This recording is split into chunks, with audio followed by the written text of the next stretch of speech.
नमस्कार साथियों, स्वागत है एक बार फिर नवनीत डीजे रिपेयरिंग चैनल पे। आज फिर हम अपनी नई वीडियो के साथ में हाजिर हुए हैं। अपनी लीग चल रही थी पहले से कि क्लास ए एम्पलीफायर के बारे में हम लोगों ने समझा, क्लास बी एम्पलीफायर के बारे में हम लोगों ने समझा। आज हम लोग इस वीडियो के अंदर समझने वाले हैं क्लास ए बी एम्पलीफायर के बारे में। क्या खासियत है, क्या डिज़ाइनिंग है, कैसा सिस्टम है, कैसे वर्क करता है, क्यों इसकी आवश्यकता पड़ी है, सब चीज़ें हम जानने की कोशिश करेंगे। तो पहले हम लोग शुरू यहीं से करते हैं कि अगर क्लास बी एम्पलीफायर चल रहा था तो फिर क्लास ए बी एम्पलीफायर की क्यों आवश्यकता पड़ी। जैसे कि हमने पिछली वीडियो के अंदर ये चीज़ जाना कि क्लास बी एम्पलीफायर के अंदर जो एफिशिएंसी है वो अच्छी मिलती है, पावर बहुत बेस्ट मिलती है, लेकिन उसके अंदर क्या प्रॉब्लम आती है कि डिस्टॉर्शन ज़्यादा होता है, जिसे हम पुश पुल में वर्क करवा के और उस डिस्टॉर्शन को कम करवाया जाता है। उसी के अनुसार फिर हमने ये देखा कि उसकी जो एफिशिएंसी है वो अपने को 70 से 78% तक मिल रही थी। तो इस एम्पलीफायर, ये जो एम्पलीफायर है वो किस प्रकार से क्लास ए बी माना जाता है, वो चीज़ें हम लोग यहाँ पे डिक्लेयर करेंगे। देखिए, एक अपने पास में एम्पलीफायर था क्लास ए, ठीक है, और दूसरा था हमारे पास क्लास बी। तो ये दो एम्पलीफायर थे। ये जो क्लास ए बी एम्पलीफायर है ये इन दोनों के बीच का है।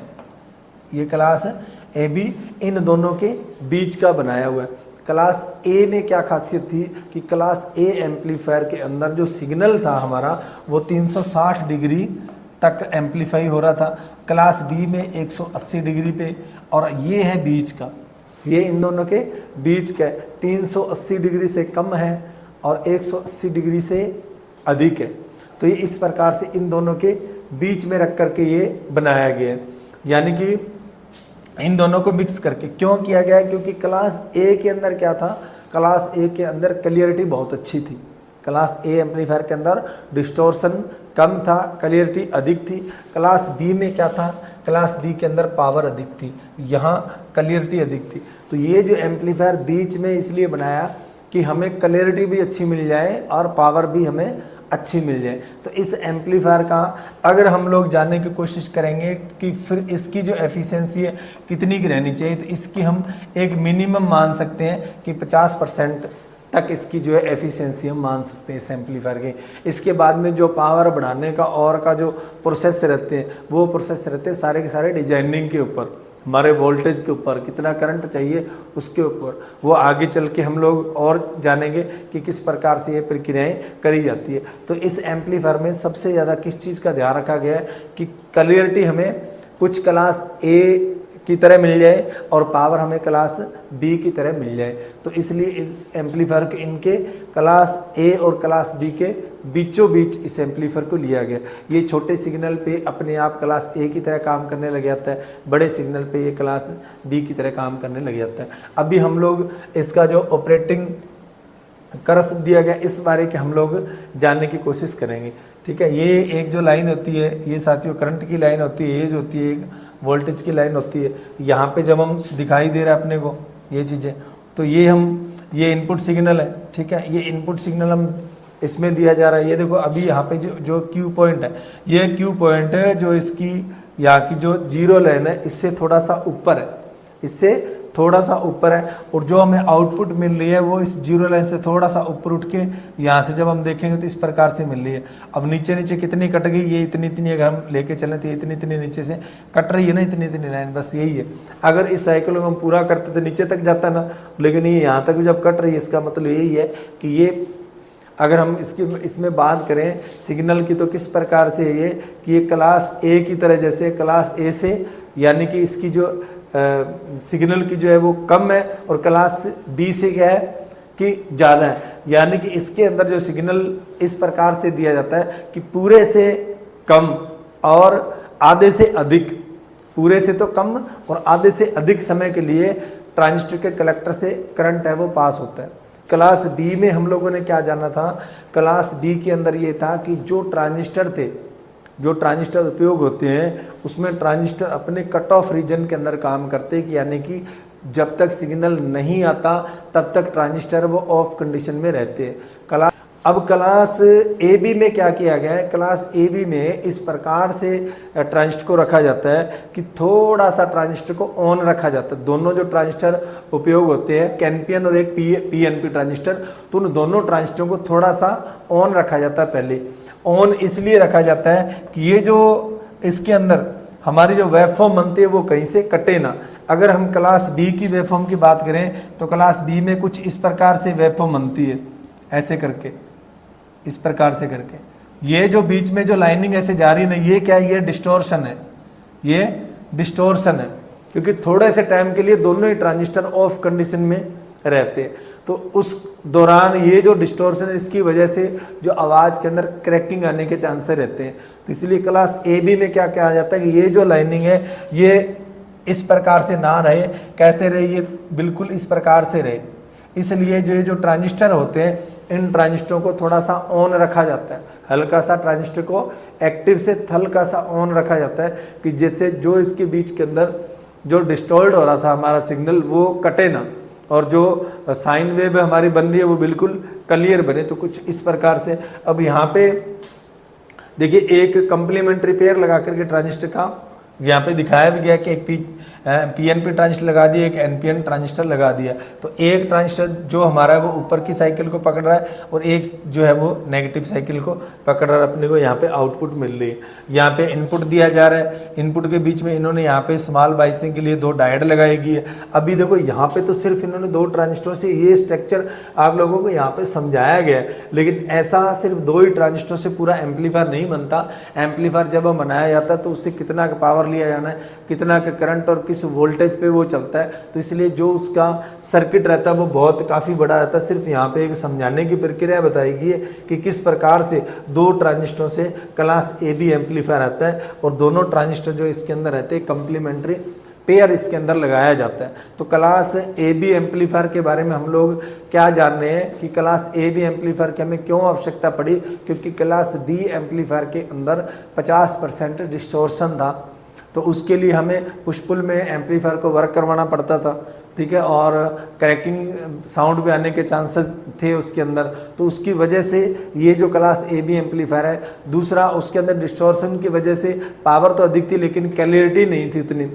तो इसलिए क्लास ए बी एम्पलीफायर बनाया गया कि क्लैरिटी भी अपने को अच्छी मिले और पावर भी जो अच्छी मिले। उससे और अगर अधिक पावर लेने की आवश्यकता रही तो आगे जो क्लासेज वगैरह वो और चेंज होती रही, जिसके बारे में हम नेक्स्ट और पढ़ेंगे कि क्लास ए बी के बाद में ज़्यादा पावर लेने के लिए अगर क्लास एच एम्पलीफायर अगर बनाया गया तो वो क्यों बनाया गया। आगे हम क्लास एच के बारे में भी जानने की कोशिश करेंगे। अगर आप लोग क्लास एच के बारे में वीडियो देखना चाहते हो तो आप इस चैनल को सब्सक्राइब करके और बेल का जो आइकन है उसको दबा देना, क्योंकि जैसे वीडियो अपलोड होगी तो सबसे पहले आपके पास में नोटिफिकेशन आ जाएगा।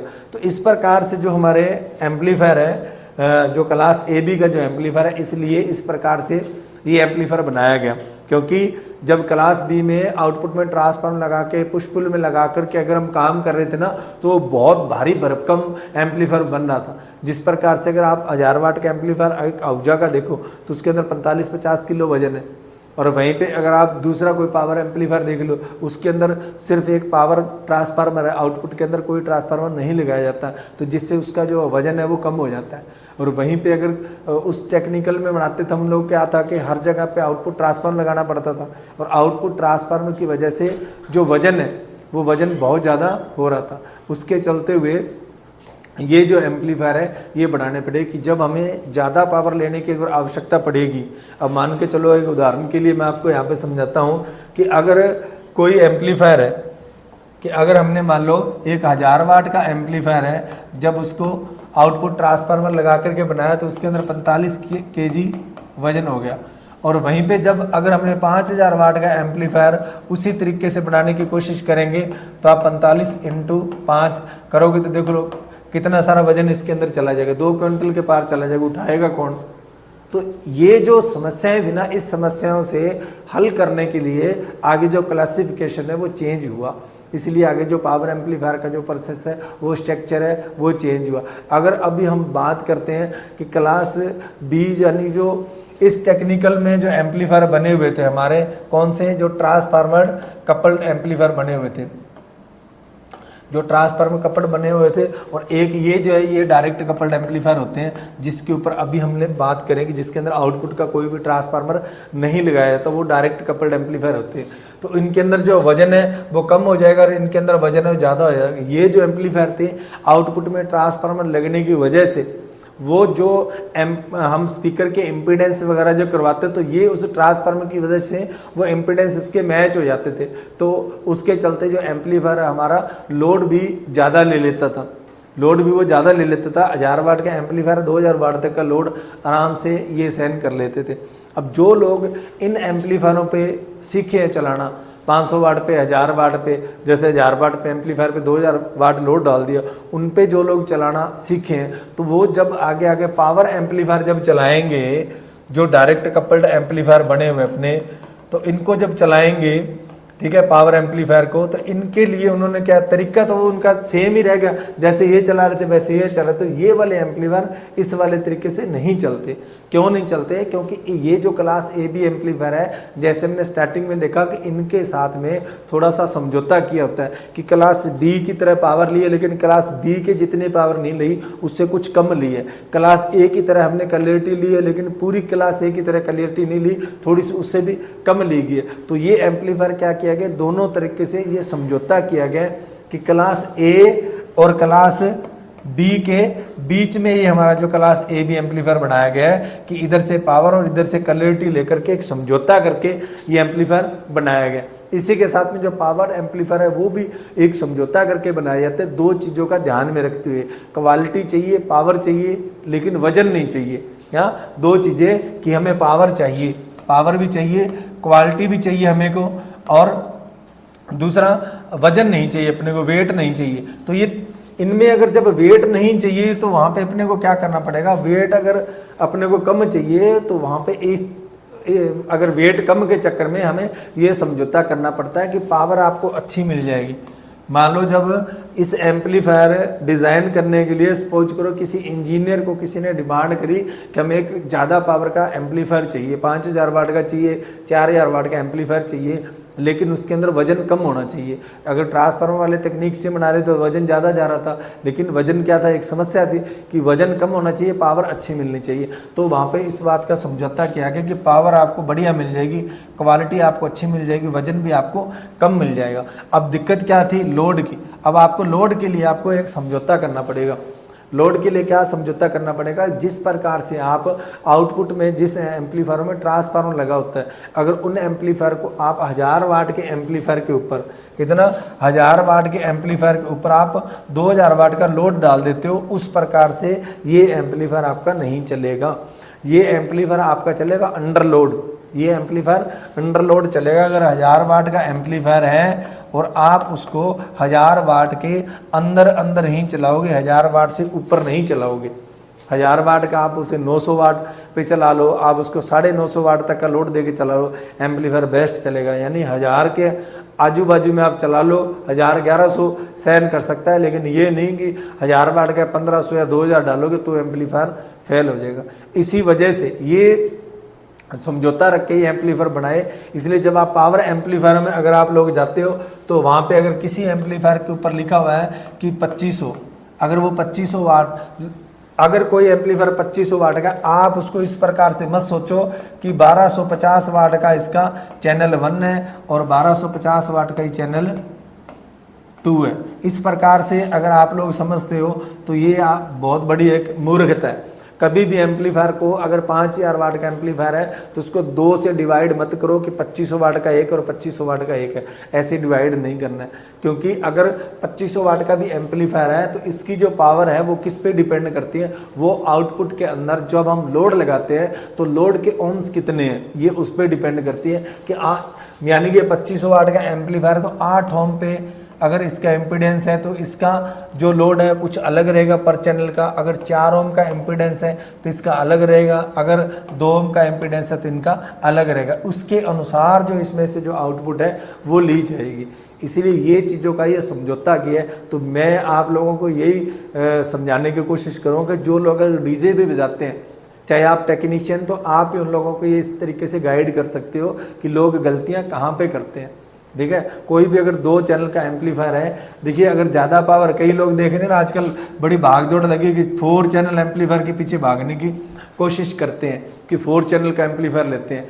एम्पलीफायर हमेशा अगर 2 ही चैनल का होना तो वो बेस्ट है। आप कभी QSC कंपनी के एम्पलीफायर में जाना, दोनों चैनलों के लिए उन्होंने ट्रांसफार्मर भी अलग अलग लगे होते हैं। इधर का ट्रांसफार्मर अलग होएगा, इधर का ट्रांसफार्मर अलग होएगा।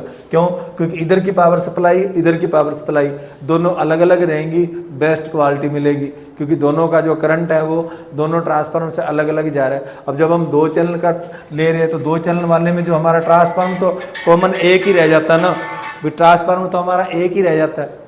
तो इसलिए 2 चैनल तक तो चलो सहन कर लेता, उसी ट्रांसफार्मर जब हम 4 चैनल चलाते हैं एक साथ में, अब किसी में कुछ तो लोड हमारा जब डिवाइड होता है ना, वहाँ पे वोल्टेज है ना वो ज़्यादा ड्रॉप होने के चांसेस होते हैं। तो वहाँ पे जो क्वालिटी, हम आवाज़ तो बोलने की कोशिश करेंगे लेकिन वहाँ पे जो क्वालिटी है ना वो वहाँ पे बाद में बैठेगी, या आप यूँ भी कहोगे कि एम्पलीफायर वहाँ पे दब रहा है।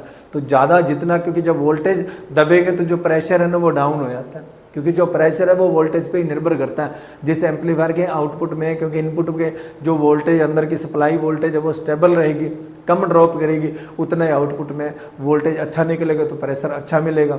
और वहीं पे जब ज़्यादा चैनल का एम्पलीफायर बना दिया, ट्रांसफार्मर एक ही लगा दिया उसके अंदर और लोड उसके ऊपर ज़्यादा गिरे तो उतने वो वोल्टेज ड्रॉप करेंगे। अब ये जो चीज़ें आम साउंड चलाने वाले आदमी को थोड़ा पता है कि कहाँ के वोल्टेज ड्रॉप हो रहे, कहाँ क्या नहीं हो रहा। ये आप लोग टेक्नीशियन हो, आप इस बात को समझ सकते हो कि होता है कि नहीं होता।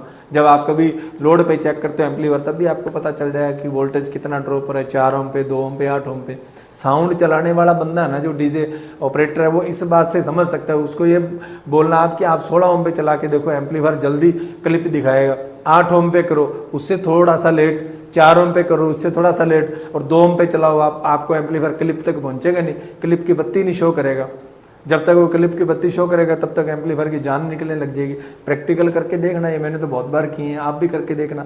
अगर ऐसा ये हो रहा है तो आप वीडियो को जरूर लाइक करना कि सर ने ये बात हमें सही बताई, और वीडियो को आगे शेयर भी जरूर करना, ठीक है। इसी प्रकार के हम लोग बाद में और भी वीडियो और ऐसा नॉलेज आपको देते रहेंगे। तो आज की वीडियो यहीं पर ख़त्म करते हैं। अब इसके नेक्स्ट जो वीडियो हम लोग क्लास C के बारे में आएगी, भी क्लास C भी होता है, वो क्लास C जो एम्पलीफायर है वो किस टाइप का होता है, किस फील्ड के अंदर उसका उपयोग होता है, उसके बारे में हम लोग वीडियो बनाएंगे। अगर आप देखना चाहते हो तो इस वीडियो को आगे शेयर जरूर कर देना, नए हो तो चैनल को सब्सक्राइब कर देना। इसी प्रकार से आप हमारे चैनल को सपोर्ट करते रहो। हम लोग, मैं यानी आपके लिए नई नई वीडियो और भी लाने की कोशिश करता रहूँगा। धन्यवाद। जय हिंद, जय भारत, बाय बाय।